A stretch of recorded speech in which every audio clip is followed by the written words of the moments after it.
360. On a traité dans le premier webinaire l'ensemble du logiciel Fusion 360 avec les différentes fonctionnalités, différents modules, la philosophie, etc. Dans le deuxième webinaire, on a vu un modèle d'une conception paramétrique. On a vu comment faire un dessin. On a paramétré les différentes fonctionnalités de notre conception avec une seule cote. Et notre troisième webinaire, c'est le premier dans la série d'usinage.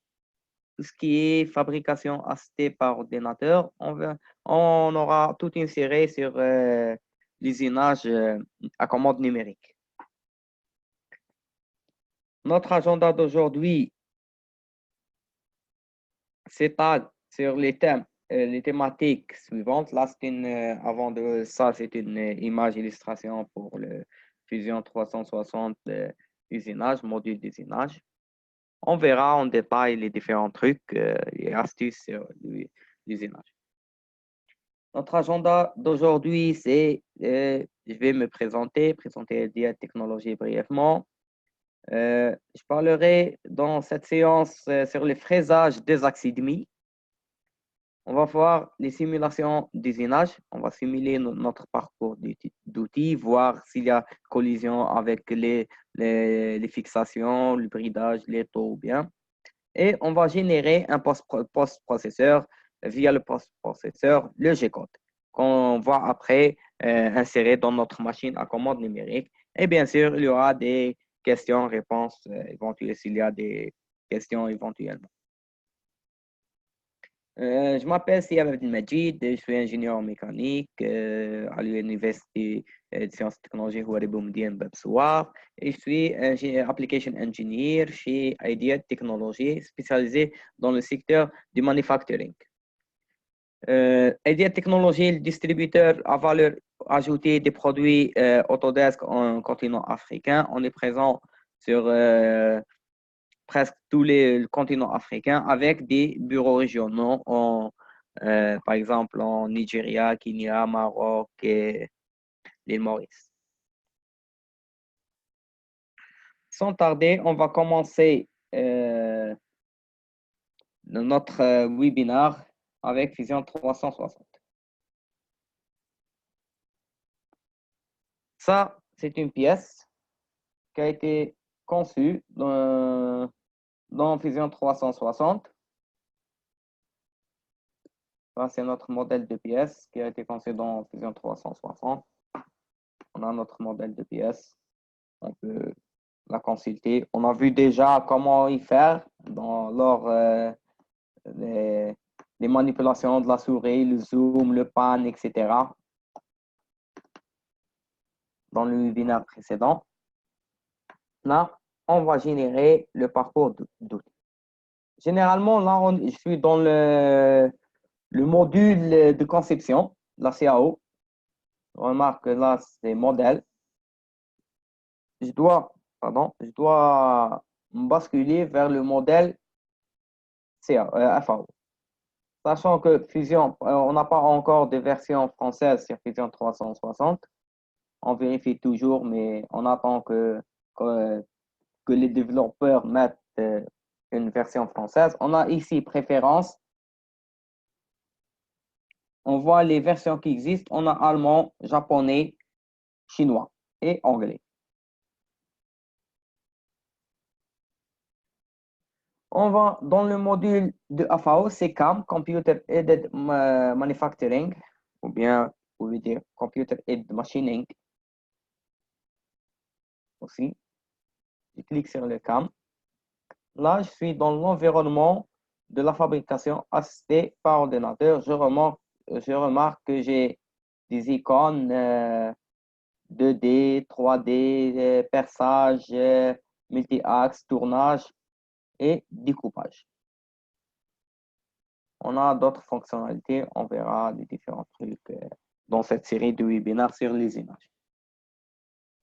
La première étape, c'est de définir et déclarer notre brut et définir notre origine. Là, j'ai ma petite icône Setup. Je peux cliquer à droite avec le bouton droit sur Setup, voir qu'est-ce que j'ai dans Setup. On a encore pas d'opération d'usinage dans mon modèle. Je viens ici, j'ai l'icône Setup. Si je clique sur cette icône-là, il me sort la commande de configuration de notre profil d'usinage. La première étape, c'est définir, vous êtes sur quel type de configuration. Vous êtes sur du frisage ou bien du tournage.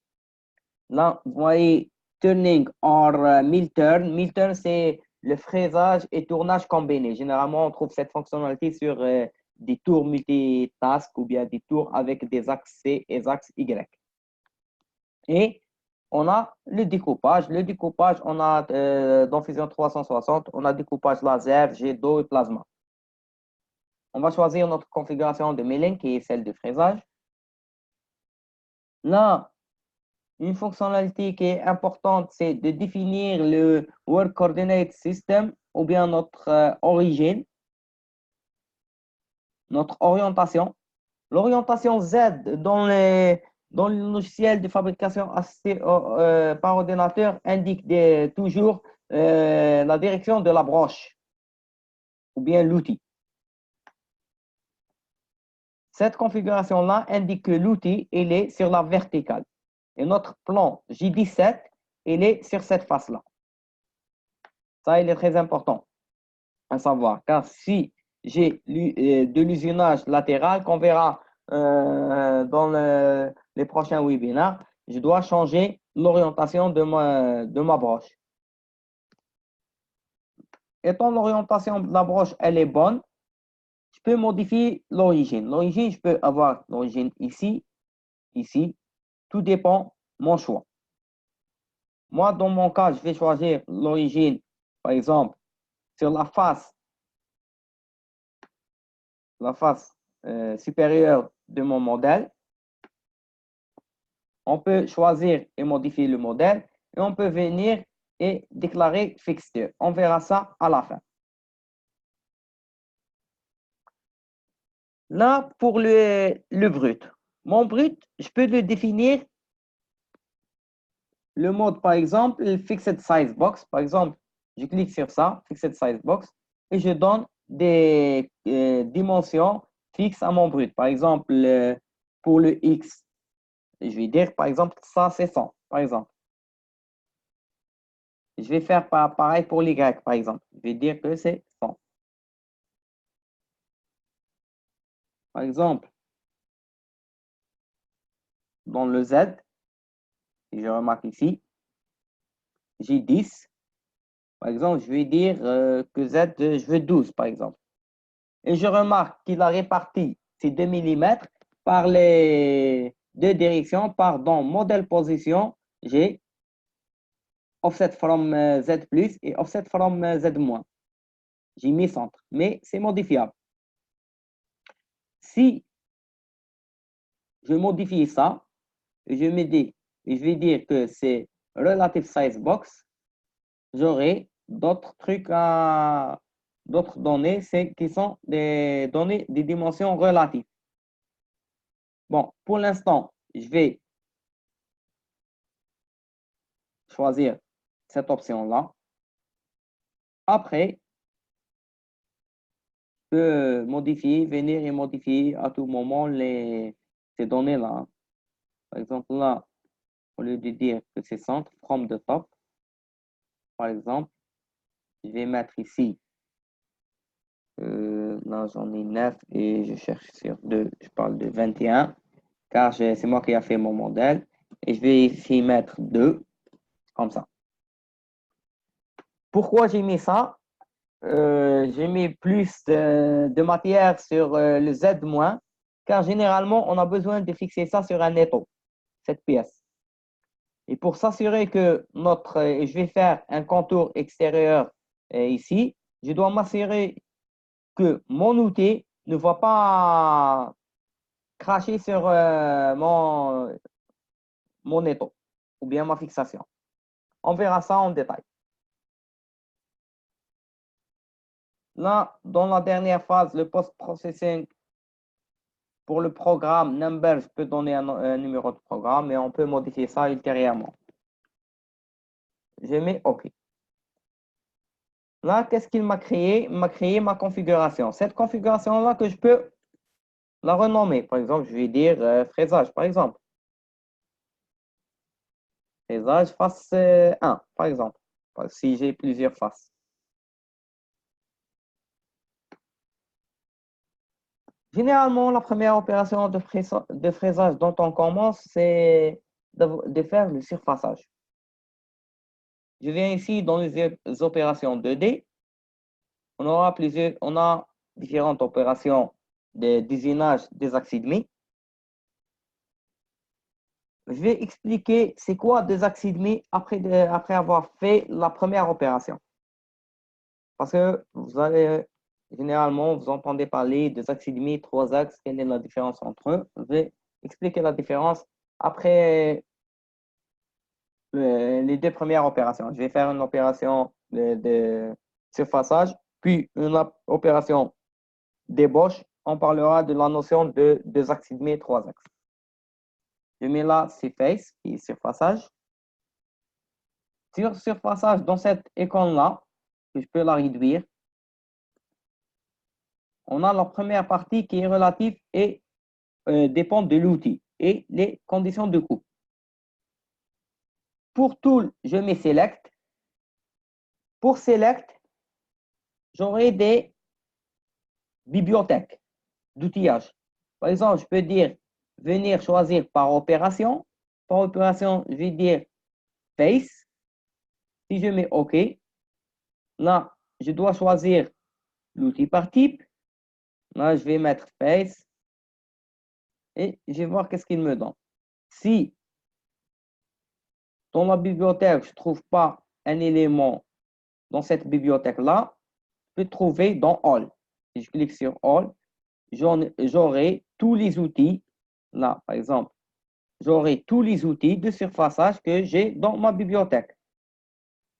Vous pouvez voir que j'ai trois outils là. J'ai cet outil-là en pouce, cet outil en pouce et cet outil en métrique. Là, c'est le modèle le plus simple. Venir choisir directement l'outil. Ce que je veux faire dans cet webinaire-là, c'est de créer notre propre outil. Là, ça devient intéressant. Car généralement, on a d'infinité d'outils, de nombre infini d'outils. Généralement, on a des outils spécifiques avec des diamètres et des longueurs de queue spécifiques. On doit bien spécifier notre outil. Eh bien, je préfère de le créer et le sauvegarder dans ma bibliothèque. Si je vais sur un autre projet d'usinage, je trouve toujours mes outils dans ma bibliothèque. C'est ça l'avantage. Je viens ici sur Select. Et au lieu de faire ça, ce n'est pas dans. Je vais désélectionner tout ça. Je vais. Bon, je désélectionne. Je vais activer Local. Local, là, sont des outils que j'ai déjà créés avec des démonstrations pour des clients, bien des assistances pour des clients, bien sûr, des travaux qui ont été partagés avec des clients. J'ai déjà créé ces outils-là. Je vais ajouter des outils à ma bibliothèque. Par exemple, là, je vais dire New Tool Library. Je vais appeler Webinar. Je crée un nouveau dossier. Webinaire. Et dans cette bibliothèque-là, je vais créer mon propre outil. Là, je peux créer outil, je peux créer holder, et je peux créer un outil de tournage, et je peux créer une sorte de découpe pour placer l'asma et renommer les outils. Je clique sur New Mill Tool. Là, en général, je peux donner une description à mon outil. Par exemple, je vais dire 13, on appelle ça à l'ancienne Torto, par exemple. 13 Torto. Je peux spécifier le vendeur, product ID et numéro de série de mon outil et product link pour voir les caractéristiques, avoir les caractéristiques de mon outil. C'est facultatif. Sur Cater, là, c'est la géométrie d'outils. Dans type, on a plusieurs types d'outils, car les outils de coupe sont des familles. On a par exemple un demi-flat, vous pouvez voir comment il est. On a le ball and mill. Le ball and mill, c'est pour les finitions, par exemple. On a le ball nose and mill. Là, c'est à rayon. Les côtés sont rayonnés, etc. Et différents outils. Je vais choisir le face mill. Ça, le face mill. Là, le number of flutes, c'est le nombre de dents. Généralement, au minimum, j'aurai 5. Mais, par exemple, j'ai mis 8, par exemple. Bien 9. Tout dépend. Le matériel, je vais mettre que ça, c'est le carbide, carbure généralement. Trout coolant, c'est s'il y a l'option de refroidissement à partir de la broche. Là, je mets non. L'unité, c'est millimètres. Et on va spécifier les différentes caractéristiques de notre outil. Là, par exemple, j'ai la hauteur des dents des millimètres, la hauteur de la dent. Généralement, c'est chose qui n'est pas réelle. Généralement, c'est 5 maximum, par exemple. On peut mettre cette fonctionnalité à 10. Diamètre shaft, là, c'est 45, ce qui est dans un diamètre de 50, qui est logique.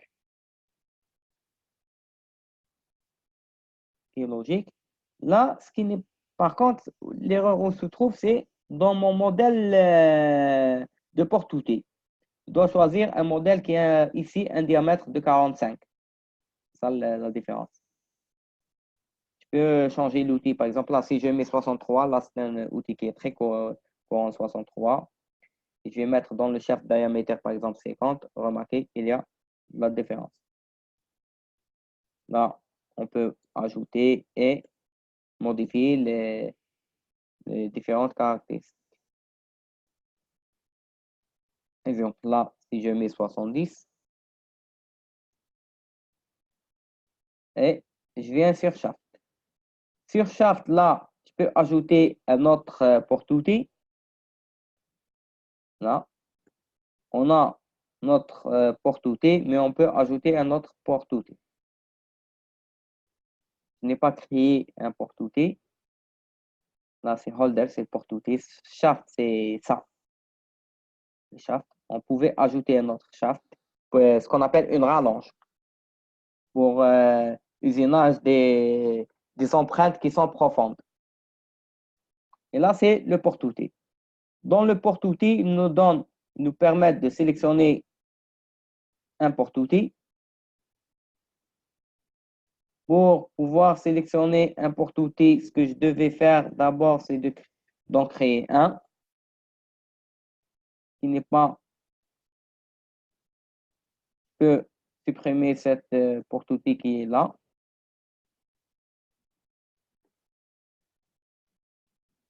Là, dans cette icône-là, on a feed and speed, les conditions de coupe.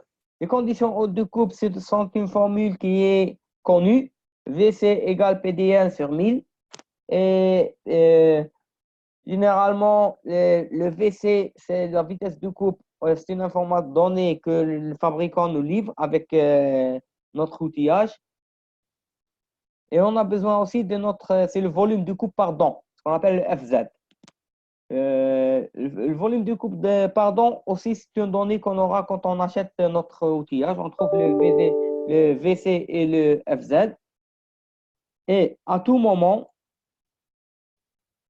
on peut calculer la formule. On aura 1, c'est VC multiplié par 1000 divisé par pi et le diamètre. Et notre FZ, c'est le N qui est la vitesse de rotation de la broche multiplié par Z et multiplié par le diamètre.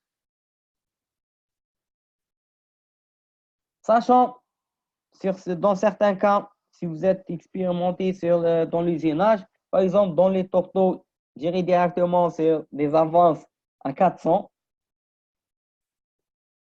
des avances de rotation à 400, avec des des feed rates, par exemple, si je suis sur des aciers, j'irai par exemple sur 300. Et là, lead in-out, c'est dans le comment se comporte l'avance quand on plonge dans la matière. Ça, c'est le lead in, lead out et ramp. Et on aura le volume de coupe, pardon. Mais si je modifie dans cette valeur-là, par exemple, je mets 1, par exemple ici, je remarque que mes conditions de coupe ont changé parce qu'il calcule la formule automatiquement. Mais ici, 300. Là, il a choisi le 1 tiers, mais je peux modifier ça. Ça, c'est le vertical feed rate. Ici, le post-processeur. Ça, c'est comment mon outil est nommé sur le post-processeur. Généralement, on a des post-processeurs qui n'acceptent pas un seul chiffre, qui acceptent deux chiffres, tout dépend de notre post-processeur. En général, je peux le nommer comme ça, T1. Dans le post-processeur, on verra, on aura notre outil de fraisage T1. Si j'ajoute un commentaire, j'aurai ce commentaire dans mon post-processeur. Par exemple, je vais dire que là, c'est 13 Torto D63, par exemple, diamètre 63.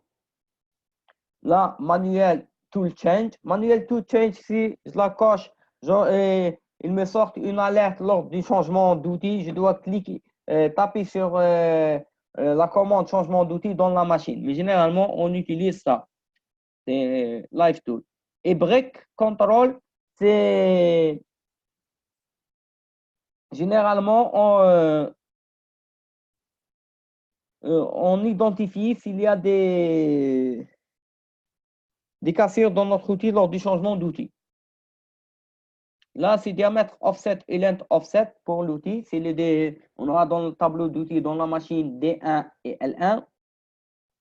Une fois l'outil bien défini, je clique sur OK. Je clique sur OK.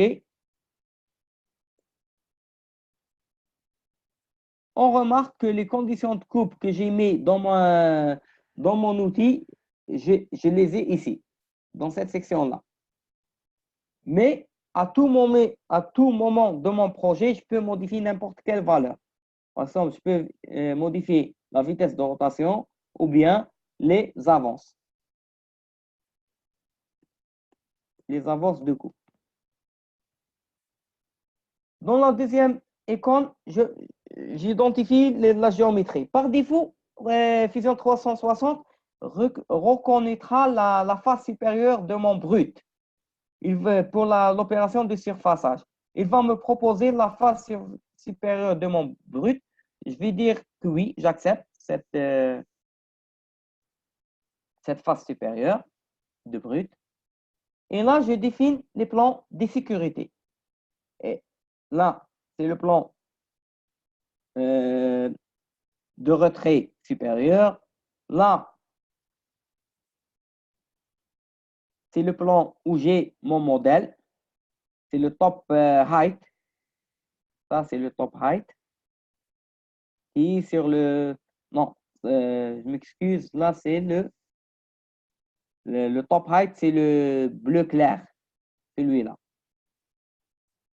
Car il est sur le stock top. Le haut du stock. Le rouge, c'est le retract. Le vert, c'est le retract height qui est là. Il est à... Je m'excuse. Le rouge, c'est le retract height. Là, le déplacement, je vais expliquer à quoi servent ces plans-là. On aura généralement notre broche, notre outil ici. Là, en haut. Le déplacement vers le premier plan, vers ce plan-là, il se fait avec la commande G0, avec des déplacements qui sont rapides. De cette zone-là à cette zone-là, on a les déplacements qui sont les mouvements en X, Y, Z dans notre machine qui sont avec des G0, déplacement rapide, on aura généralement au minimum 10 000 mm par minute, ou bien 10 mètres par minute, qui est très, très énorme pour les machines. Ça, c'est notre plan de sécurité. Ça veut dire quoi? Ça veut dire que si je suis dans cette zone-là, au-dessus de cette zone-là, je suis sûr qu'il n'y a pas d'obstacle, qu'il n'y a pas de pièces ou de matière ou bien de bridage ou bien d'éléments. Je peux me déplacer en toute liberté avec des avances très rapides dans ce plan-là. Puis, on attaque la deuxième zone. La deuxième zone, c'est celle qui indique que une fois arrivé à ce plan-là, je vais aller usiner sur la matière. Là, ce plan-là, c'est le plan où j'ai mon brut. Vous pouvez voir notre stock ici.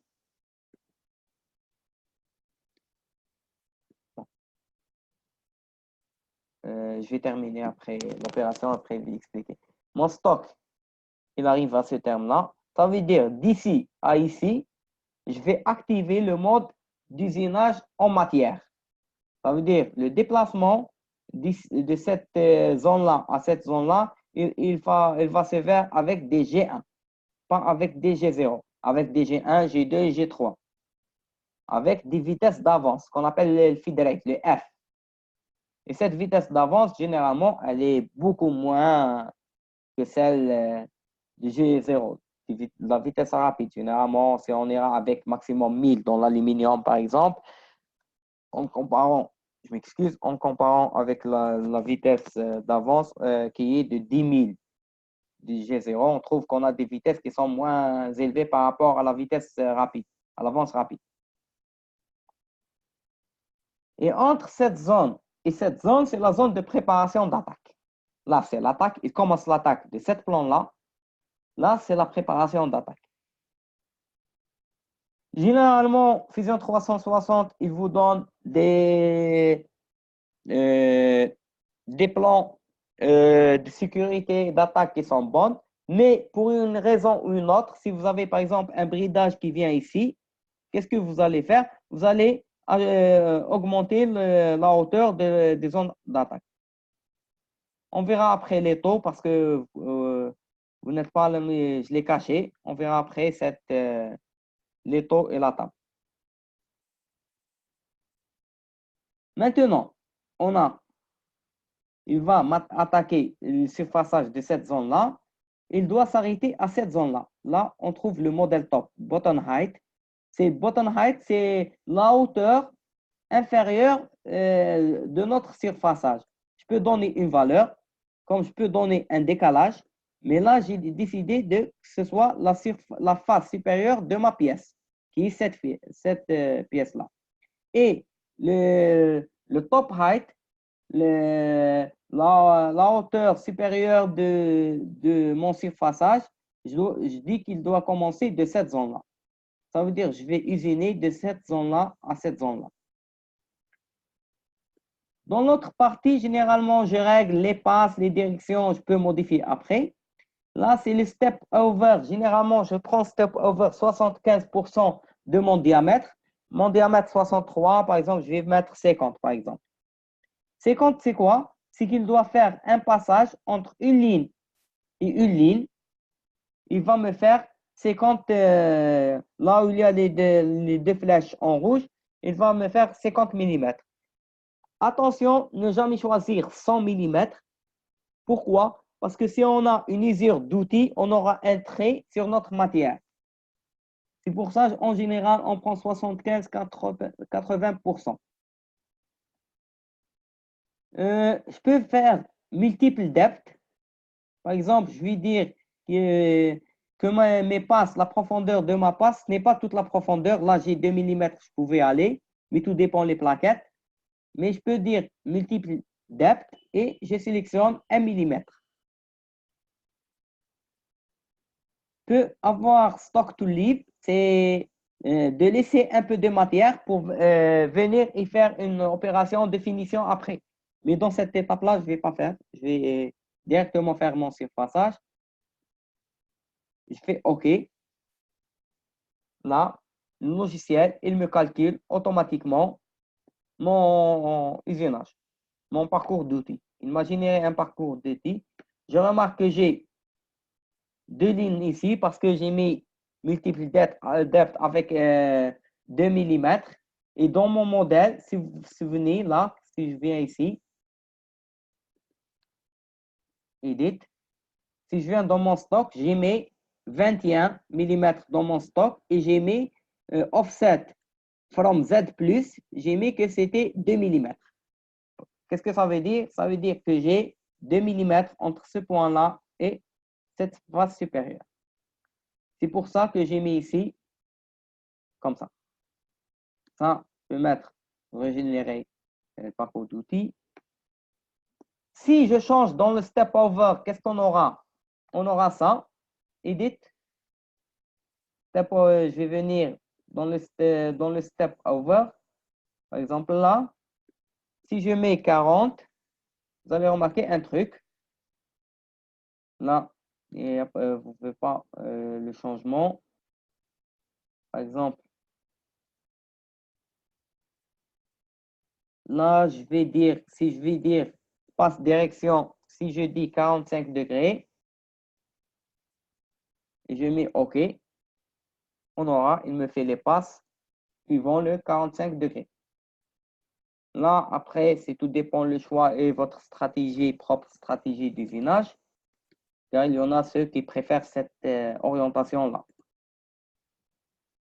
Je peux ajouter une passe extension. Ça veut dire quoi?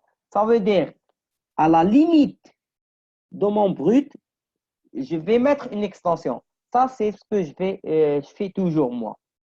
J'ajoute 5 mm comme extension pour s'assurer que ma fraise, quand elle va descendre sur l'axe Z, il n'y aura pas une collision avec la matière.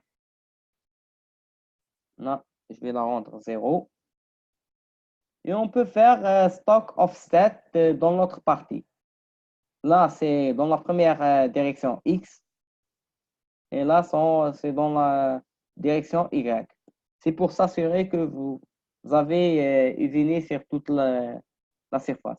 Si je mets OK, j'aurai mon usinage, mon parcours d'outils comme ça. Autre réglage qu'on peut faire, c'est le link in, link out. Là, c'est comment se comporte l'outil lors de l'approche de ma pièce. Par exemple, j'ai mis vertical radius là. Il est caché dans lead transition. J'ai vertical lead in radius. Et j'ai mis ici same as lead in dans le lead out. C'est quoi cette commande-là? Je vais choisir comme ça. Je vais venir comme ça. Vous remarquez cette rayon-là? Ce rayon-là, dans mon cas, dans ce cas-là, je n'en ai pas besoin. Je vais éliminer ça. Je vais mettre 0. Je n'ai pas besoin de ça, de cet rayon-là. Parce que je vais avoir une fraise qui va descendre verticalement. Je vais mettre 0 ici, par exemple. Remarquez qu'est-ce qu'il m'a fait. Directement vertical.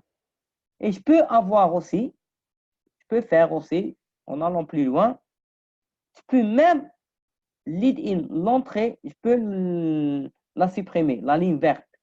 Vous pouvez la supprimer. Généralement, je ne la supprime pas. Cette extension-là, elle est bien. Ça, c'est la première remarque.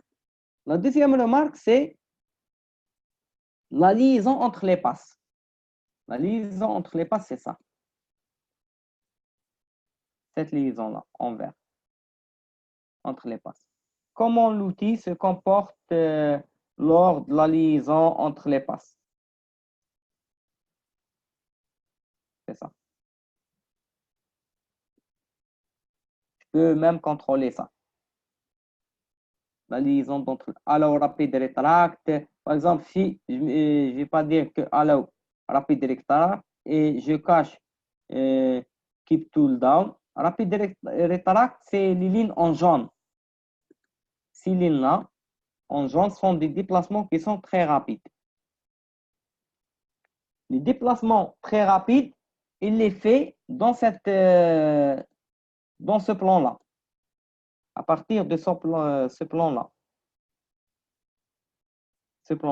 vert.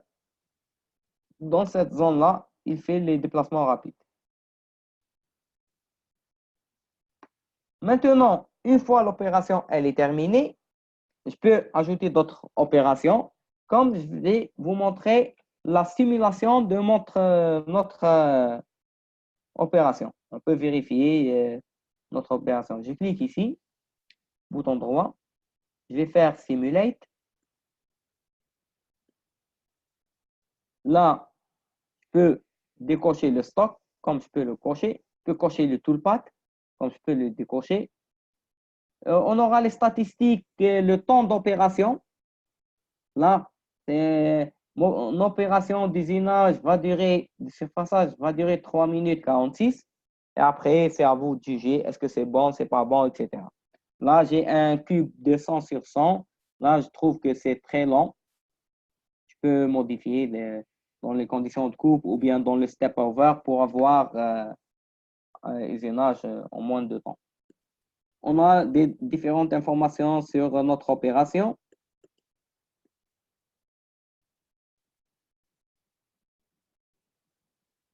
Je peux mettre stop en collision. S'il y a une collision, il va s'arrêter. Et je lance mon opération d'usinage.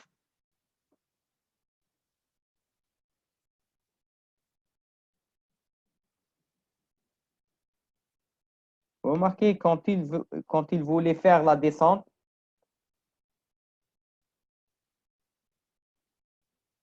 je vais reprendre cette opération pour. Je remarque que mon outil commence loin. Si je clique, il fera un déplacement sur Z, puis il y a. Il y a un truc qui ne m'a pas plu sur certaines surfaces.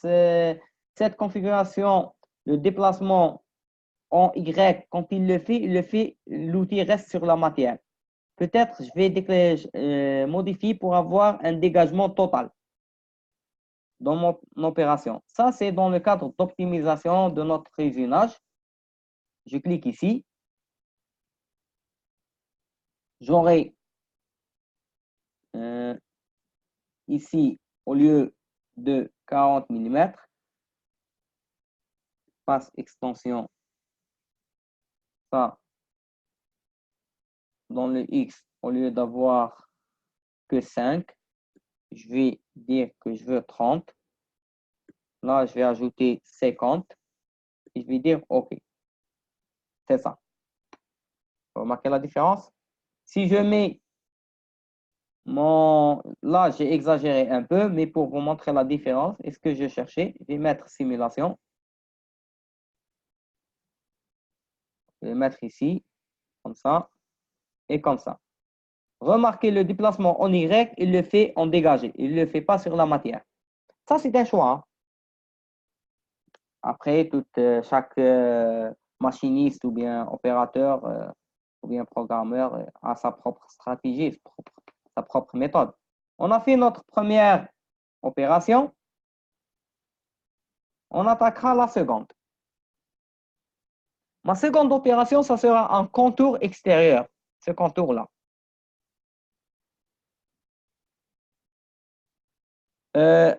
Plutôt.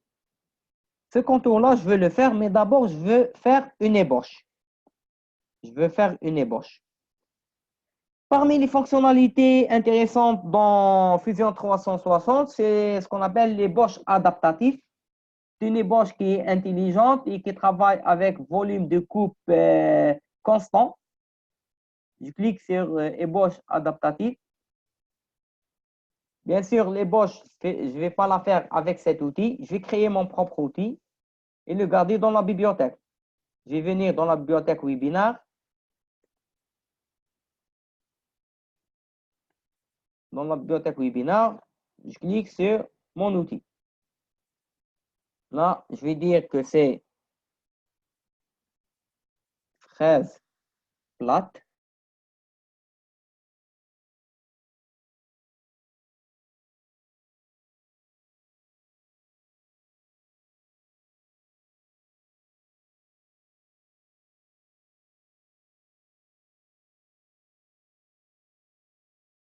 une fraise de 12 mm. Là, 24, je pense que c'est bon. 36, par contre, 60, c'est peu. Par exemple, je vais lui dire ça, c'est 80. Ça, c'est 60, c'est comme ça. Full diameter. OK, parfait. Et je pouvais ajouter ici, là. Ça, c'est de la géométrie d'outils. Shaft, holder. Je laisse le holder. Feed. Là, je peux aller, par exemple, à 5000. Ici, à 1000, je peux laisser ça, mais on peut calculer éventuellement. Dans le post-processeur, là, ce n'est pas 1, par contre. Je vais dire que c'est le 2. Car je n'ai le 1, c'est le premier outil. J'en ai mon propre outil de 12. Je clique sur OK. Ça, c'est mon outil et les différentes conditions de coupe. Là, dans la géométrie, pour l'adaptatif, je ne vais rien sélectionner. Je vais laisser les plans d'attaque. Le button height, par contre, je ne vais rien sélectionner ici. Dans cette phase-là, on a stock to leave, on a la surépaisseur qu'il me laisse pour une opération de définition qui est logique, car ça, ce sera une ébauche adaptative. Multiple depth, je peux mettre au lieu de 10 mm, je vais dire que le maximum, ça sera 3 mm. Bien sûr, tout dépend de votre outillage. Le lead in-out, là, remarquez qu'il fait un rampe automatique avec Helix. Quand il va pénétrer la matière, il va pénétrer sous forme d'hélice. Je vais vous montrer ça dans la simulation. Là, full extraction. OK, OK. Et je vais mettre OK. No pocket selected to machine. Là, il m'a dit que vous n'avez rien sélectionné. Je vais sélectionner ici. Comme ça. Il a reconnu les limites de mon brut. Qu'est-ce que ça veut dire? Qu'il va me faire usiner toute cette phase-là. Éliminer toute cette phase-là. Je mets c'est OK. Remarquez qu'est-ce qu'il a fait. Il a calculé l'usinage, etc.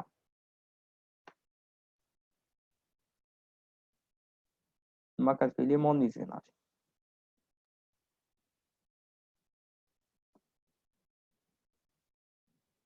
Si l'outil, on a un link in-out, l'outil, il rentre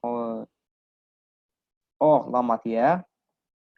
Si je mets la simulation, je simule les deux opérations, j'aurai ça.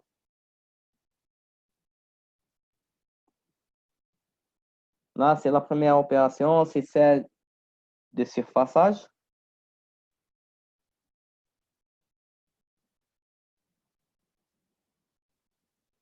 Là, c'est la première opération. On remarque que le surfaçage, il est bon. Et là, il commence l'ébauche adaptative.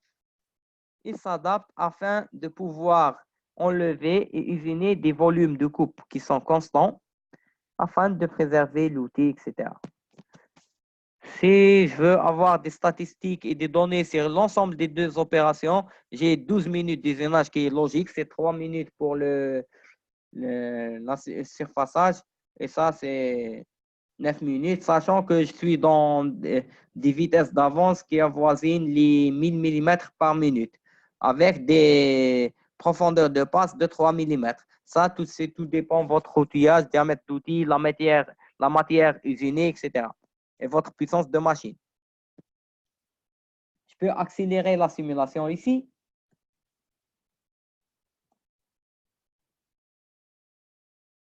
Là, je peux accélérer la simulation. S'il y a des questions, n'hésitez pas à me laisser des questions dans l'icône QR, questions-réponses. Je répondrai à la fin du webinaire. Je vais accélérer davantage. Et là, j'ai ça. Ça, c'était la profondeur, car c'est moi qui ai mentionné cette profondeur-là. Mais ce que je peux faire là, dans ce cas-là, que je vais faire dans ce cas-là, c'est d'ajouter 1 mm à la profondeur à la face inférieure. Et je vais vous expliquer pourquoi. Là, Bon, simulate, je vais dire close. Bouton droit, aller sur Edit, dans mes plans, ici, button height. Je peux mettre cette face-là. Non, non. Cancel. Edit. Là, on a retract height, top height, stock top. Là, on peut dire c'est model, le model button. Et je vais dire moins 1. Je vais voir ce qu'il m'a fait. Oui, c'est ce que je cherchais. Généralement, j'ai besoin de descendre, d'avoir, j'ajoute ici, je descends jusqu'à cette zone pour, quand je retourne la pièce, je peux faire mon surfaçage. J'aurai assez de matière pour faire le surfaçage à l'aise. N'oublions pas que mon stock, il est là. Ça veut dire que quand je retourne la pièce, j'ai besoin de surfacer toute cette surface. Je dois laisser un peu de matière ici. C'est ça. Après avoir fait cette opération, j'attaquerai l'opération du contour. Le contour, je vais le faire avec le même outil diamètre 12. Je vais faire diamètre 12. Opération de contour 2D. Je trouve là 2D contour. L'outil, je garde ce diamètre-là avec ses conditions de coupe. Là, je vais sélectionner ce contour-là. Je remarque qu'est-ce qu'il me fait là, dans le button height. Je vais dire model button et je vais dire moins 1. Multiple pass, c'est bien sûr. Je ne vais pas faire un stock to leave et je vais dire, par exemple, 3 mm. Une fois les réglages sont faits, j'aurai ça comme finition.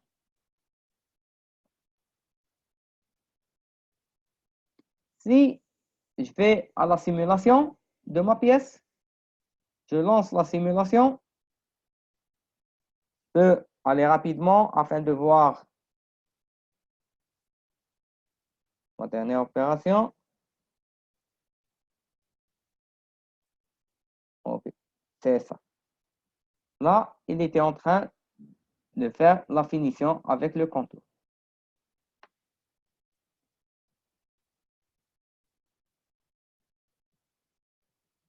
On peut avoir une comparaison de matériaux.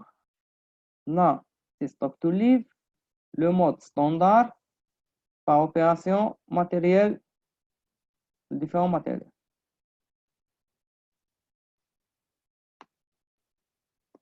Si je mets transparent, qu'est-ce que je remarque? J'ai une petite remarque que je vais faire. Là, dans cette zone-là, j'ai de la matière. Dans cette zone-là, j'ai de la matière. Pourquoi j'ai de la matière? Car mon diamètre, il est de 12. Avec, c'est un rayon 6. Et si je viens sur ma pièce, examiner la valeur de ce rayon-là, par exemple, je vais cliquer sur ça, et je trouve que j'ai ici un rayon de 1,27. Ça veut dire que je n'ai pas pu usiner cette zone-là. Car si je vais dessiner, je vais sortir de là, venir dans ce mode-là, je vais faire un rayon de 6, bon, un cercle, mais ce n'est pas ce type de cercle, pour vous expliquer la problématique. Je vais dire que c'est un cercle avec 3 points qui sera tangent avec cette zone, tangent, qui sera tangent avec cette zone et cette zone, et il sera comme ça.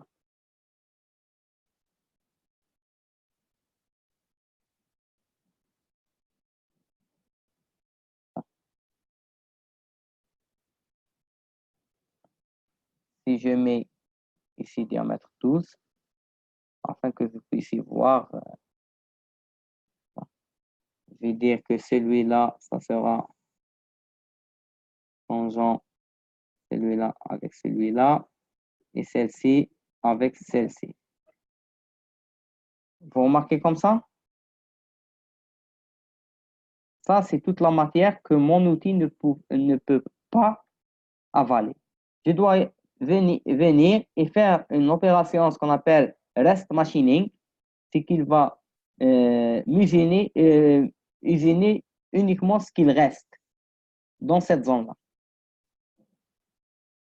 Avec un outil d'où le diamètre me permet de faire ça.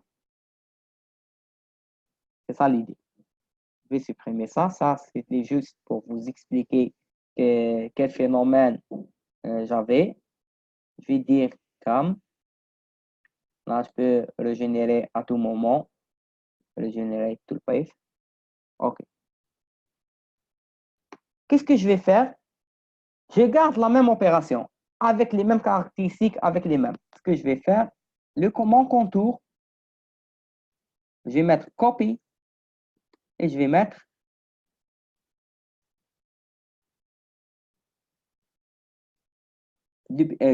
duplicate.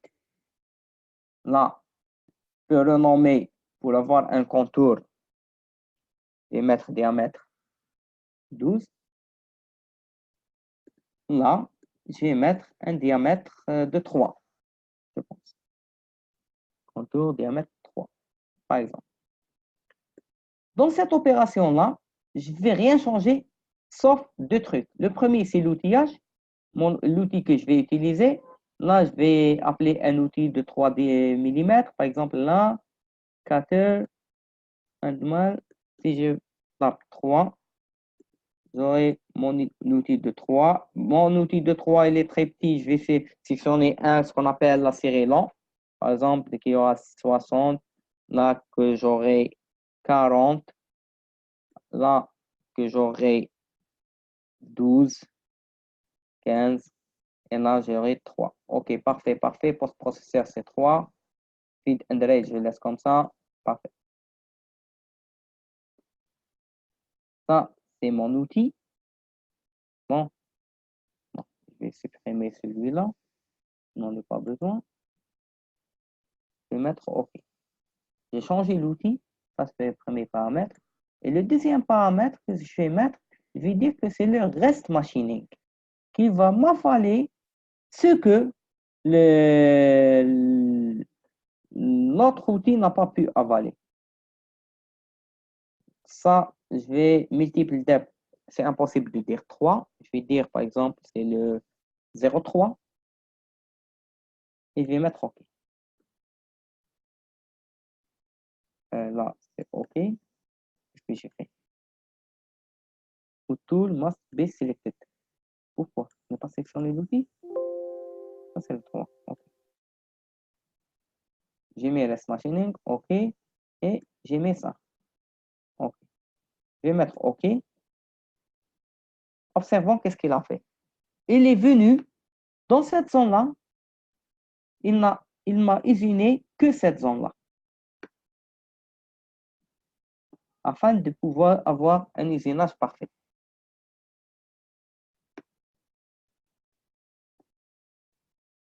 Bon, on peut voir ça, par exemple. On peut voir cet usinage-là. Ça, c'est le contour extérieur. Bon, je vais terminer. Après, je vais attaquer le contour intérieur parce qu'on a 1h30 de temps sur cet webinaire. On est à 10h55. On va continuer les autres opérations. Je vais usiner d'abord cette zone-là, cette contour. Après, je vais usiner cette surface-là. Dans la même philosophie, comme c'est une opération de contour, je peux copier une de ces opérations-là et usiner. Mais je vais lancer une nouvelle opération de contour 2D. L'outil, je vais sélectionner celui de 12 mm. Mon contour, ça sera ce contour-là. Là, pas de stock to leave. Multiple depth, je vais dire que c'est 3 mm. Et je vais dire OK. Hop là, hop là, hop là. Qu'est-ce qu'il m'a fait? Qu'est-ce qu'il m'a fait? Quelque chose qui cloche.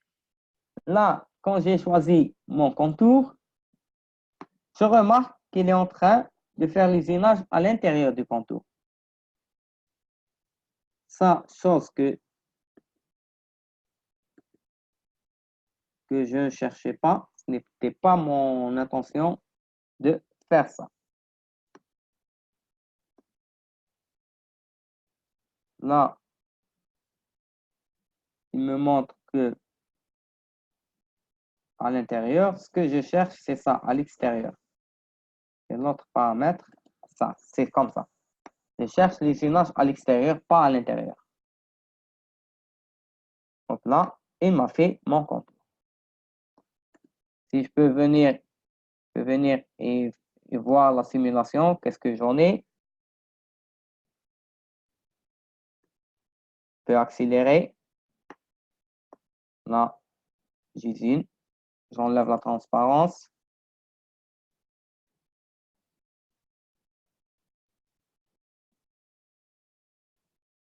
On verra notre outil qui est en train d'usiner que pour les coins.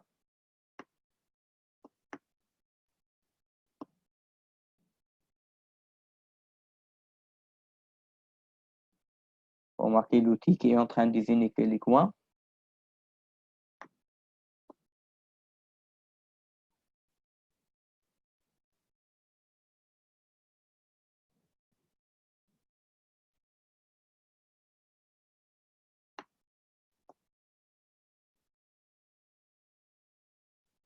Et on aura l'opération d'usinage du contour intérieur.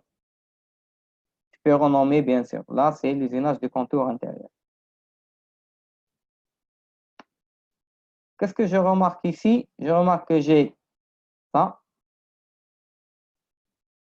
qui n'est pas usiné. Cette partie-là peut venir et dire clearance, hein, clearance dans cette zone-là. Bon, je vais terminer, après j'ajouterai cette fonctionnalité-là. Là, on a notre outil. Il me reste l'opération usiner ça. Ça, c'est une pompe à 45 degrés que je fais dans la conception. Je peux venir avec un outil de chanfreinage et usiner ça à 45 degrés sur plusieurs étapes, bien sûr. Je ne peux pas usiner toutes 5 mm sur une seule étape. Je vais dire que c'est du contour 2D. Là, je vais renommer cette opération contour extérieur. Extérieur. Là, c'est contour extérieur aussi. C'est pour faire la différence entre les contours, hein. Extérieur. Là, c'est contour intérieur.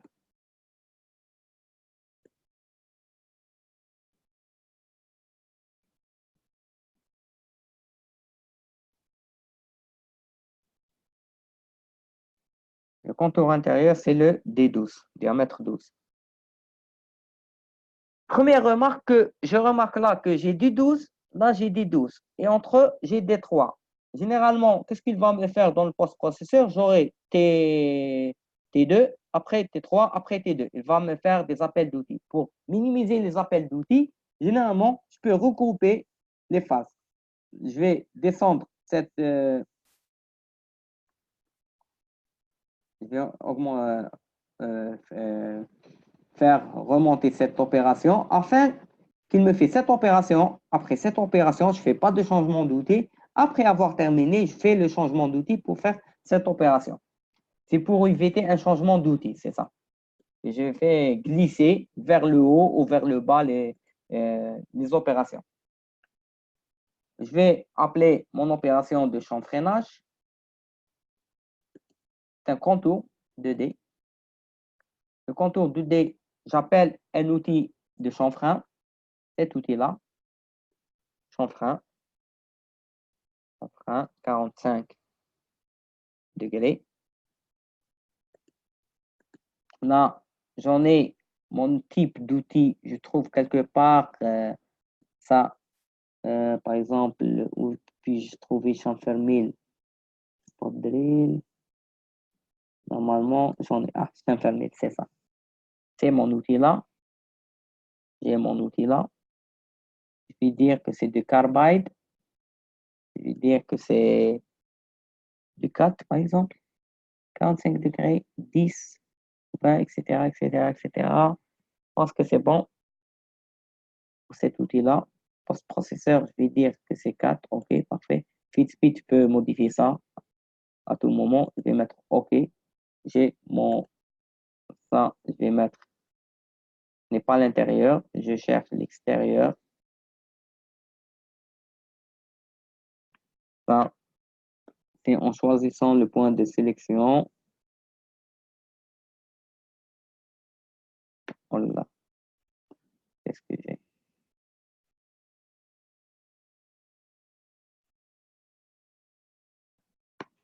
Pour la sélection là, je ne sais pas pourquoi il me donne l'intérieur.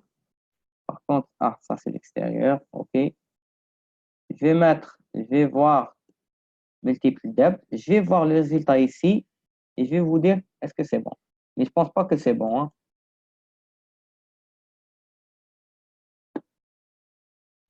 En faisant ça, et, bon, j'ai mis edit.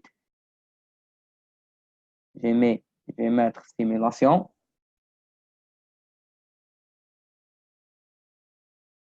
Vous allez regarder le résultat qu'il va me faire. C'est ça. Vous avez vu qu'est-ce qu'il m'a fait? Il m'a fait ça, c'est faux. Ça, c'est faux. Car dans le chanfrein, on n'usine jamais par cette phase-là. On usine par le haut après avoir ça. Qu'est-ce que je vais faire pour balayer à ce problème? Première possibilité, je change mon outil carrément. Ou bien si j'ai uniquement cet outil-là, je vais venir ici dans l'opération de chanfreinage et je vais dire dans les plans, dans le button height, je vais dire mon button height, ça sera cette phase-là. Non, non, ce n'est pas cette phase-là. Ce n'est pas le model button. Dans le button height, c'est le select contour. Ah bon, je vais mettre ça. Edit. Et ici, j'ai 5 de cette zone, 0 ici et 5 ici. Qu'est-ce que je vais mettre? Je vais mettre, ce n'est pas select contour, mais c'est à 3. Regardez qu'est-ce qu'il me va faire. Il va me faire l'usinage à cette zone-là. Après, je descends à 1. On verra d'abord qu'est-ce qu'elle fait cette opération. Puis, je vais régler directement ça. C'est ça. On remarque qu'on aura ça, ça et ça. C'est ça. On commence toujours l'usinage par cette face-là. Qu'est-ce que je vais faire ici? Je vais dupliquer directement cette opération. Bon, je vais la renommer. Contour, champ, frein, chanfrein. Et je vais dupliquer cette opération. Duplicate et duplicate. Dans la deuxième, je vais dire que c'est à 1 mm. À 1 mm. Et dans la dernière, je vais dire à 0. Et comme ça, j'aurai mon usinage parfait. Mais je pouvais faire autrement, hein, sincèrement. On a plusieurs possibilités et plusieurs méthodes d'usinage. Chacun a sa propre stratégie. Ce n'est pas un truc qui est standardisé. Là. Si je mets maintenant edit. Non, excuse, si je mets simulate et je vais faire ça.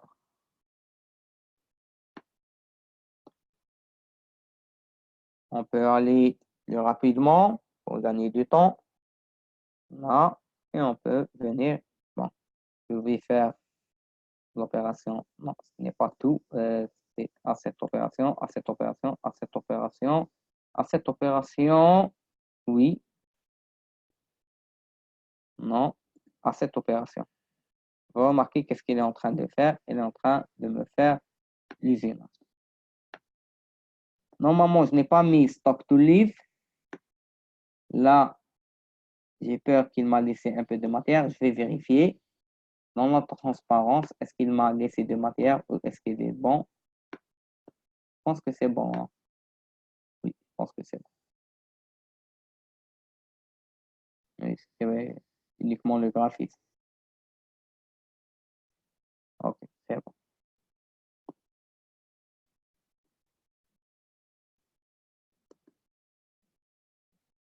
Non, j'ai terminé ça. Il me reste un peu de matière que je voulais terminer son usinage. Par exemple, qu'est-ce que je pouvais faire pour que j'en aurais pas? Je vais venir ici. Oui, c'est dans cette partie-là. Vous pouvez choisir un outil plus grand ou bien vous pouvez venir faire Edit et dans Edit, dans Multiple Depth, ce n'est pas du multiple, c'est de Roofing Face. Roofing Face, maximum step over. Je peux mettre un step over de 2. Et je vais mettre ici 8. Si je mets OK, il m'a fait comme ça. Si je vais faire la simulation globale. Ah, je n'ai pas coché le stock, le brut. On remarque quoi? On remarque quoi? Qu'est-ce qu'il m'a fait? Qu'est-ce qu'il m'a fait? Qu'est-ce qu'il m'a fait? Non, non, non, non, non, non, non, non, non. J'aime pas ça. Ça que je n'aime pas. Ça veut dire que j'aurais dû venir, par exemple, dans la première adaptative, je vais mettre Edit. Sur adaptatif, je vais Pocket Selection. J'ai sélectionné ça et je vais sélectionner ici ça. Ici ça. Si je mets OK, je vais voir qu'est-ce qu'il m'a fait. Non, ce n'est pas ça. Edit. Pocket Selection.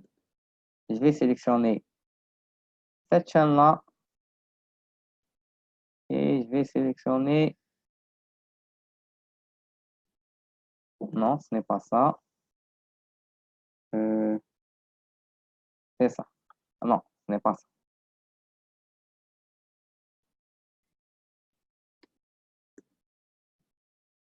Je vais sélectionner celle-ci. Je veux dire que c'est du stock contour. Ah, oui, j'ai fait une erreur. Au lieu de sélectionner la géométrie, je vais dire que c'est le stock contour. Il va me reconnaître le brut, reconnaître le matériel, la matière. Il va faire le nécessaire. Je vais mettre OK. No pocket.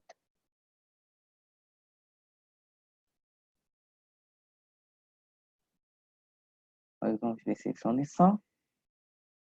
Je vais sélectionner ça. Et je vais mettre OK. Et je vais voir qu'est-ce qu'il me donne. Je suis en train de modifier sur l'ébauche. Et c'est ça ce que j'ai cherché.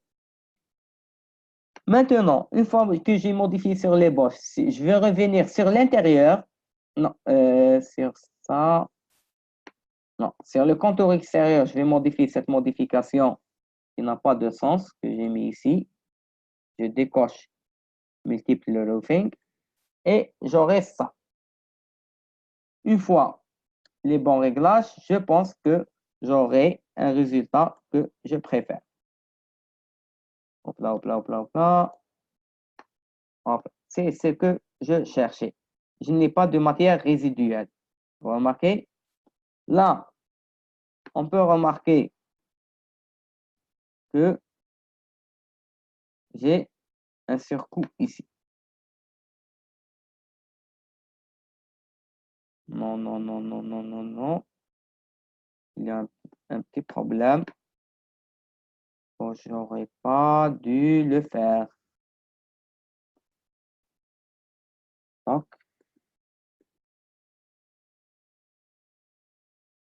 je vais mettre le toolpath. J'ai un toolpath. Ah, ce toolpath-là que je n'ai pas envie qu'il franchisse la matière. Je vais vérifier.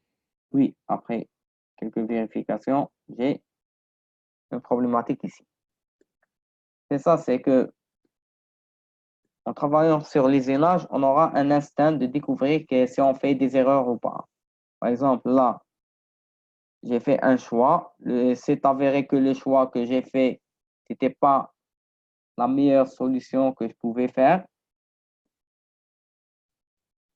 Là, je vais dire que c'est le stock contour. Là, je pouvais venir directement sur cette face-là.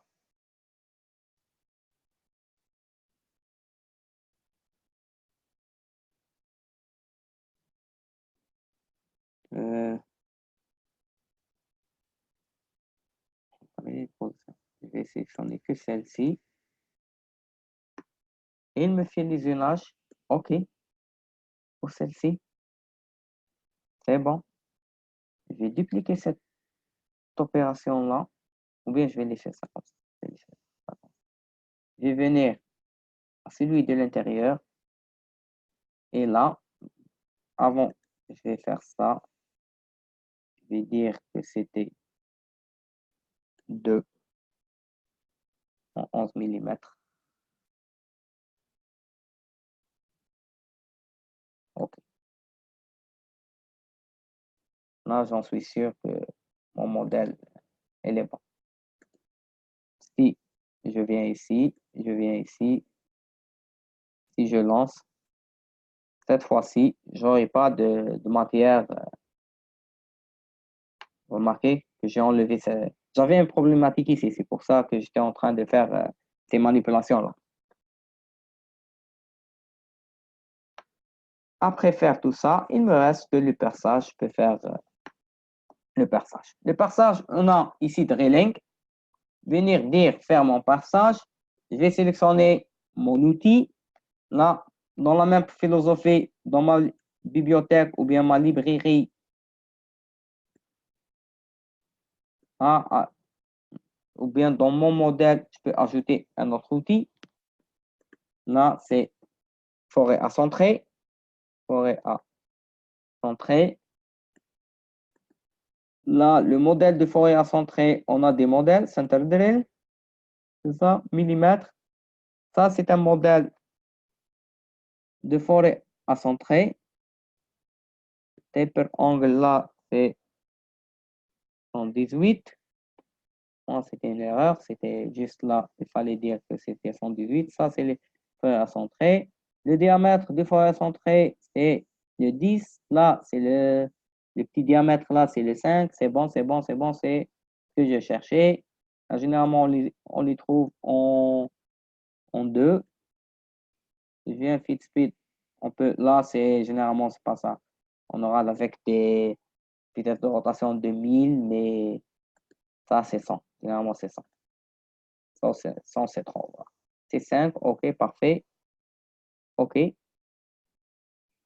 Pour le forêt à centrer, pour le choix, je peux dire select same diameter. Ça veut dire tous les perçages qui ont le même diamètre. Et je vais dire select whole mode. Sélectionner la face, par exemple. Je vais sélectionner une seule face. Et je trouve qu'il a reconnu toutes les faces. Et c'est ça ce que je veux. Là, maintenant, mon outil, il est là. On voit sa descente. On peut dire que c'était bon. C'est bon. OK. Ça, c'est la première face. Puis, je peux copier ça, dupliquer ça pour avoir l'autre diamètre, le grand diamètre. Ça, c'est dupliqué. Là, drill, par exemple, je vais dire que c'est forêt avec forêt à centrer. L'autre, je dois changer l'outil. Je vais mettre Edit. Je vais venir sélectionner l'outil. Je vais appeler un outil de perçage. Par exemple, là, ce n'est pas cet outil-là. On aura des forêts normales. Ça, c'est un forêt. Forêt. Le diamètre. Là, j'ai mon perçage qui est diamètre 8. Je vais mettre 8. Ça, c'est le 8. Je laisse comme ça les autres. Là, c'est généralement c'est 2. On peut laisser ça comme ça.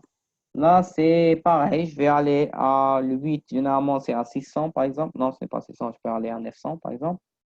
Et là, 900. Le feed rate, le plunge rate, je vais mettre, par exemple, à 80 pour préserver mon outil afin qu'il ne se casse pas. Dans le post-processeur, c'est les 6. Parfait. OK. Dans le diamètre 8, qu'est-ce que j'ai? OK. Là, ça va changer la donne. Là, je ne vais pas dire, ça c'est bon. Là, je ne vais pas dire que le button height, c'est le whole button. Ce n'est pas le whole button. Par exemple, je vais dire que c'est model button. Model button. Et je veux que mon outil dépasse. Je vais dire que c'est -5. Par exemple. C'est ça. OK. Bon, généralement, il faut faire attention avec ce qu'on a de les cales, si on a des cales, etc. Et je vais mettre. C'est ça. Bon, je ne me souviens pas le diamètre. Je pense qu'il est très gros. Je vais vérifier quel diamètre j'ai. J'ai l'outil mesure là. Et je vais sélectionner mon diamètre. Je trouve le diamètre, c'est 5. Ah, j'ai fait une erreur, je me trompais. Hein. Et le grand diamètre, c'est 8. Là, c'est le grand diamètre. Bon, je vais vérifier ce diamètre, ce grand diamètre-là. C'est le 9. Ah, vous voyez, ce que je vais faire, c'est éditer, sélectionner, éditer pour l'outil Select. Je vais appeler cet outil de 8. Je vais dire bouton droit et des tools. Et je vais mettre cutter en 4, tout simplement. Tenir là, forêt, 4, etc., etc. OK. Ah, pourquoi j'ai mis 4 et 5? OK, une fois que j'ai fait ça, je mets sur OK. Et là, je mets, qu'est-ce qu'il me dit? The following operations are using this tool, but with different feed or speed, drill 2. Do you want to override the operation? Yes. Maintenant, je vais mettre à jour, c'est ça, c'est ça, c'est ça. C'est ça ce que je cherchais. Il me reste un seul type de perçage, c'est celui-là. On remarque que c'est le fond qui est plat. On a un outil de forme pour ça, mais je ne vais pas utiliser un outil de forme, mais plus je vais utiliser circulaire, hors bord. Je vais utiliser bord. Cette fonctionnalité. Je vais cliquer sur bord. Je vais sélectionner mon outil. Par exemple, je vais sélectionner un outil de diamètre, par exemple, C9, je vais 6 par exemple.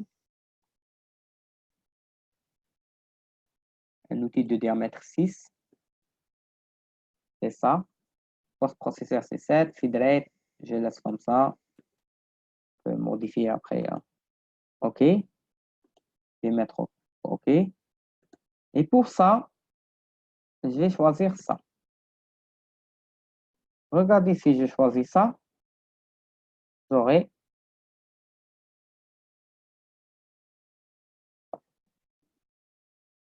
Maintenant, si je viens et voir la simulation de tout mon modèle, je peux venir ici et voir,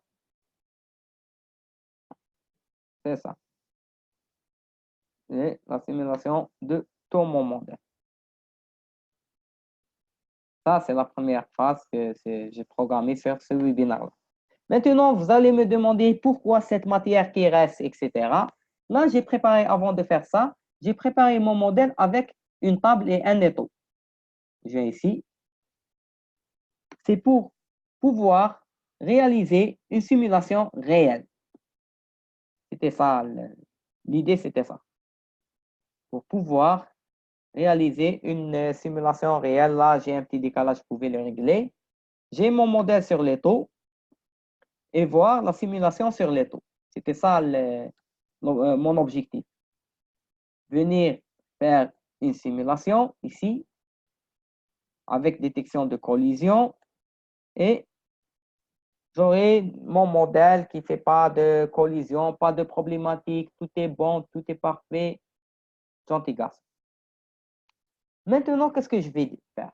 Je vais créer une collision avec mon modèle, avec ma fixation. C'est ça. Je vais créer une collision avec la fixation. C'est ce que je vais faire. Avant de faire ça, je vais venir dans Setup. Je vais dire modifier Edit. La fixture. Cette fixture, je vais sélectionner celui-là, celui-là. Je vais sélectionner tout mon modèle. Je peux tout sélectionner, hein, tout déclarer. Afin qu'il détecte la collision s'il y en a avec ces objets-là. Je mets OK. Et dans cette opération-là, bon, je vais régénérer tout après. Hein.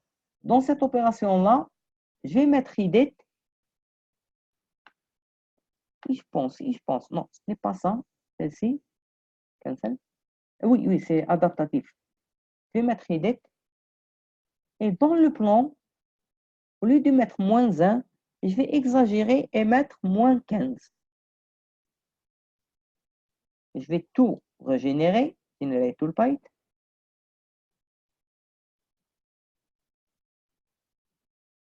Il m'a régénéré tout. Et je vais faire une simulation sur ça. Remarquez qu'est-ce qu'il va faire. J'aurai mon outil qui va faire de collision avec ma fixation. Ça, je l'ai fait exprès. Si je mets simulation, chose que pour les débutants dans l'usinage, on doit toujours vérifier ça sur les deux axes demi, mais après une certaine expérience, on peut aller rapidement. Hein. Je vais faire ma première opération. Il va me faire ma première opération. Là, il est en train d'usiner tranquillement. Tout va bien.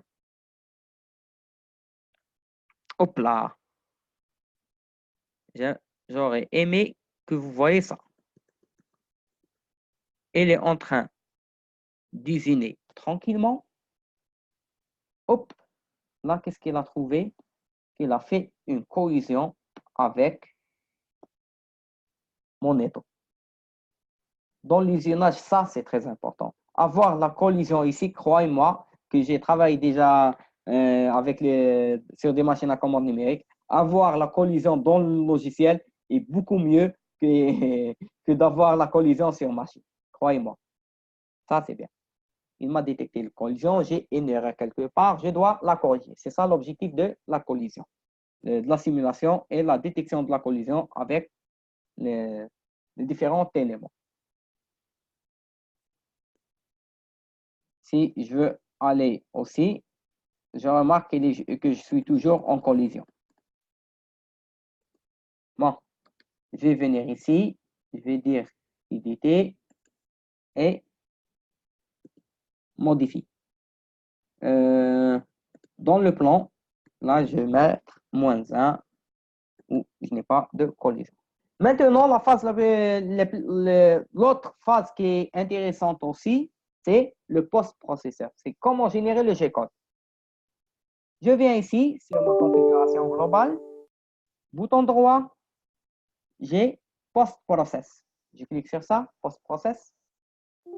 J'ai une bibliothèque Fusion 360 et HSM, les produits AFAO d'Autodesk avec PowerMill et FeatureCam. On a un avantage par rapport à nos concurrents, c'est qu'on offre les post-processeurs gratuitement. Généralement, les concurrents, vous devez payer pour avoir les post-processeurs à votre machine. On a toute une bibliothèque de post-processeurs, tout ce qui est standardisé comme Fanuc, Siemens, Heidenhain, Mazatrol, Fadal, Haas, Fagor, Selka, Tormash, Mac 3. Il y a beaucoup de Urco, par exemple. On trouve le Heidenhain aussi. Vous avez vos post-processeurs qui sont là, sont configurables. Il y a une équipe de techniciens Autodesk. Si vous achetez la licence Fusion 360, vous aurez accès avec l'assistance pour la création des post-processeurs. Mais croyez-moi, on a presque les grandes commandes, contrôleurs à commande numérique. On en a les post-processeurs qui sont déjà testés. Par exemple, ici en Algérie, on a un client qui a des Siemens, des machines, deux machines. Il a 5 machines, 3 Siemens avec le contrôleur Siemens et 2 avec le contrôleur Mitsubishi. Il est satisfait. Car j'ai Siemens ici et j'ai le Mitsubishi ici. Là, c'est le Mitsubishi et j'ai le Siemens. Par exemple, je vais choisir, par exemple, le Haas, par exemple, le Haas, par exemple. Je vais dire post, il me demande de sauvegarder quelque part, je vais le sauvegarder et je vais mettre save. Et là, il me génère mon post-processeur. Il me génère mon post-processeur. Le post-processeur qu'il m'a généré, on a les données. Par exemple, j'ai les T1, T2, T3, mes données d'outils qui sont ça. J'ai, par exemple, il me donne face A, il me donne fraise torto D63. Vous vous souvenez des commentaires que j'ai mis dans l'outil. Ça, c'est pour faciliter la lecture de votre G-code. Et je vais envoyer directement, insérer ces fichiers-là dans ma machine à commande numérique, monter ma pièce, la fixer, changer les outils, déclarer l'origine et lancer l'usinage directement. Tout est réglé. J'espère à la fin, on est arrivé à la fin de cet webinaire. Tout est truc a un début et une fin. J'espère que ça a été utile pour vous. Et s'il y a des questions, n'hésitez pas à les poser, que ce soit dans le chat ou bien je vais vous permettre de... Je vais vous débloquer. Vous pouvez poser vos questions directement. Vous avez vos micros, vous mettez un mute et vous pouvez directement poser les questions. S'il y en a des questions. Je vous ai débloqué là. Vous pouvez cliquer ici directement sur votre micro. Il est en mute. Vous allez mettre un mute et parler directement. Comme M. Salah Mohamed Saïd, vous pouvez parler directement. Vous êtes sur le mode unmute. On vous entend.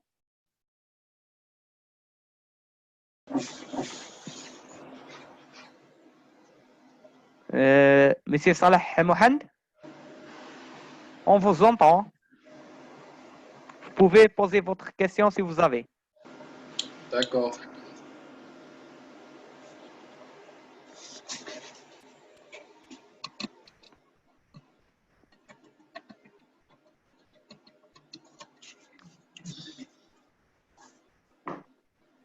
D'ailleurs, j'invite à toute l'assistance à participer à ce débat s'il y a des questions.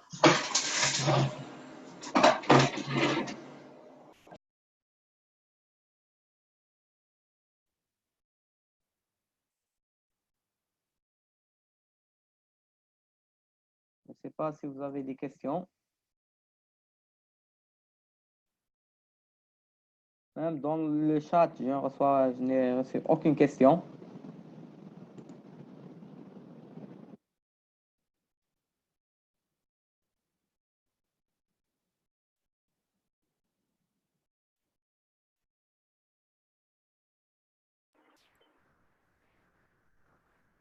Oui, Monsieur Saleh. Bonjour. Bonjour.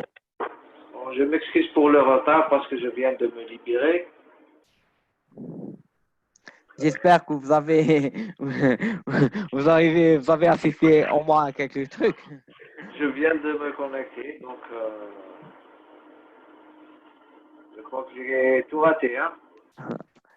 Pas de problème, vous aurez la vidéo, ça sera sur YouTube ce soir ou bien demain. Vous pouvez la revoir. On a fait cet exemple-là avec usinage de Zach-Sidney, avec ces simulations d'usinage et génération de G-code. Mais totalement, si vous travaillez dans le domaine d'usinage à commande numérique, n'hésitez pas à poser n'importe quelle question. Je peux te répondre. Pas de problème. D'accord. Bon, nous sommes surtout une entreprise d'infrastructure. Hein. OK. Donc, dans le but l'acquisition du pack AEC, donc je suis en train de voir les produits Autodesk, qu'est-ce qu'elles peuvent nous permettre à l'entreprise. Oui. C'est surtout ça. Donc, Bon, ça, c'est pour le AEC. Je peux vous laisser mon email dans le chat. Je peux d'accord. bon, je peux vous donner mon email. Bon, je vais partager avec vous mon email. Là, par exemple, je vais partager avec vous mon email. Vous pouvez me donner, me poser toutes vos questions sur mon adresse mail. OK. Je serai ravi de vous répondre sur ça. Merci.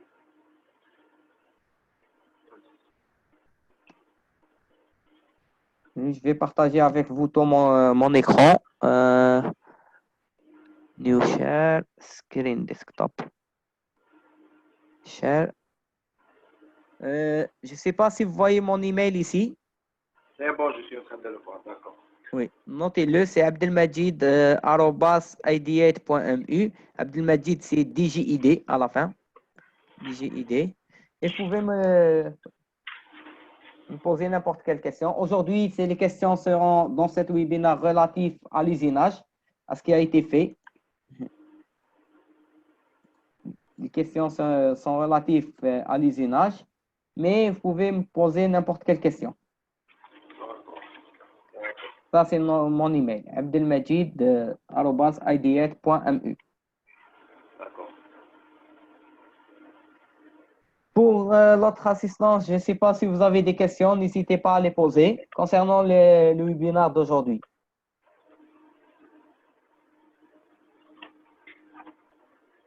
Monsieur Mustafa Zaid.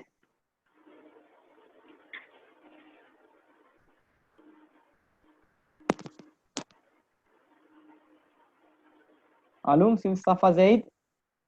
Vous m'entendez?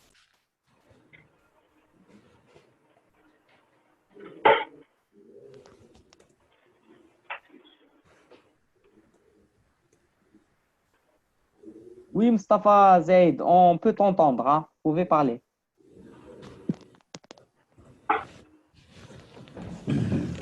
Ah, OK.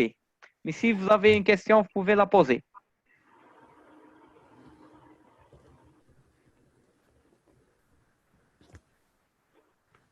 Si vous avez une question, vous pouvez la poser.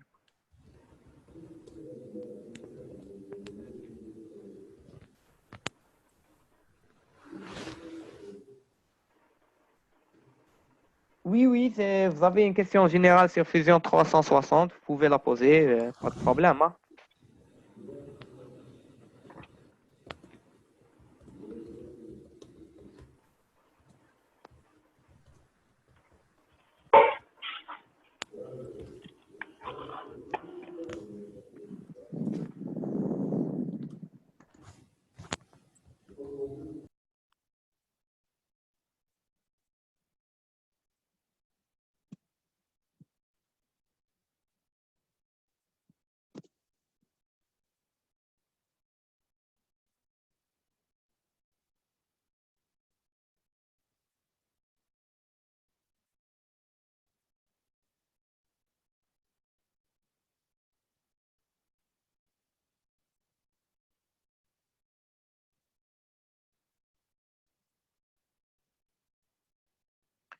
Monsieur Mustafa Zaid a posé une question sur l'exportation vers d'autres logiciels. Oui, c'est possible de le faire. L'exportation dans Fusion 360. Sachant que sur Fusion 360, je peux importer n'importe quel format de fichier. Là, là, je suis dans mon webinaire. J'ai mes fichiers ici. Mais je peux venir ici, exporter mon modèle. Je peux exporter le modèle. Là, j'en ai le modèle. Et là, les types de fichiers que je peux exporter. Sachant qu'actuellement, Fusion Inventor peut ouvrir les fichiers Fusion 360. Fusion 360 peut ouvrir tous les formats de fichiers que vous connaissez. Cette exportation-là, on peut la sauvegarder sur notre PC, pas dans le cloud, sachant que Fusion 360, on a dit déjà que c'est une solution cloud. Mais je peux exporter avec les formats d'échange connus, comme les JS et les STEP. Mais je peux avoir directement, ouvrir Inventor et importer directement de Fusion 360 mon modèle. On peut faire ça. Là, on a exporté. Là, on a cet outil-là qui est exporté. On a le save et le save as pour le modèle. Sinon, on peut uploader, importer n'importe modèle depuis votre PC, n'importe quel format. CATIA, SolidWorks, NX, Creo, n'importe quel format, vous pouvez l'avoir dans Fusion 300 ou l'ouvrir dans Fusion 360. Cette thématique-là, on l'a couvert dans le premier webinaire qui était sur Fusion 360 et généralité. Je ne sais pas si j'ai bien répondu à ta question, M. Mustafa Zaid.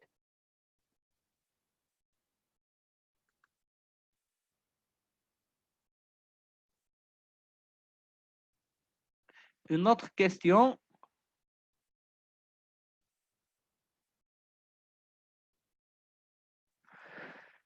La question disait que Fusion 360 et la relation avec l'architecture. Je vais vous dire que malheureusement, Fusion 360 n'est pas un logiciel dédié dans le domaine d'architecture.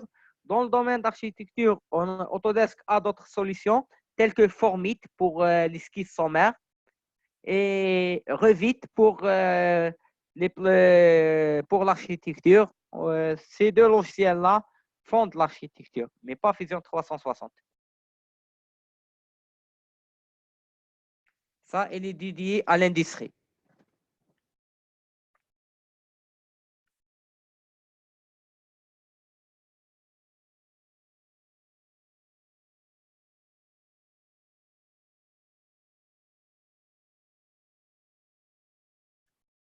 Mais pareil, pour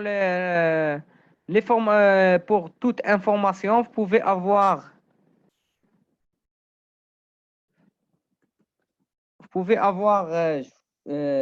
mon email que j'ai montré à M. Ousseid.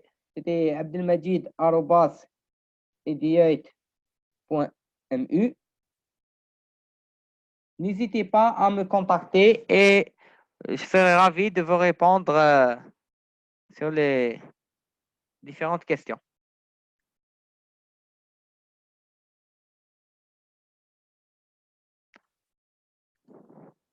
Je ne sais pas s'il y a d'autres questions.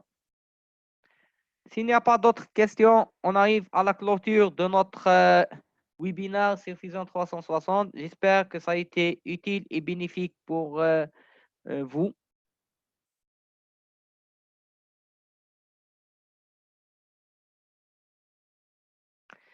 Bon, il y a une dernière question que j'ai vue. Concernant l'étau et la table, ce n'est pas, je l'ai téléchargé depuis le net. J'ai trouvé le modèle directement, je l'ai téléchargé, mais je pouvais les dessiner. On ne les trouve pas par défaut dans Fusion 360. Mais il y en a beaucoup de modèles sur le net et dans les forums de Fusion 360, des étaux et des tables. Je l'ai directement téléchargé et j'ai réglé la distance entre ces deux-là selon la distance de brut que je voulais installer. Mais on ne les trouve pas directement sur Fusion. Hein. Mais on peut les dessiner, c'est un truc de conception basique. Mais le modèle-là, il est existant. Orange Vice Company, ce modèle-là, Detto, vous pouvez l'avoir dans la bibliothèque d'outils. Ça, on verra ça dans le webinaire sur comment avoir des pièces de bibliothèque en ligne. Parce que Fusion n'a pas une bibliothèque interne, sa bibliothèque, c'est en ligne. On peut avoir ces modèles-là.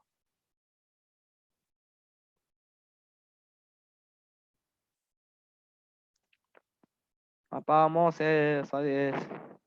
OK. Merci à vous tous d'avoir assisté à ce webinaire et au prochain webinaire, Inch'Allah. Goodbye.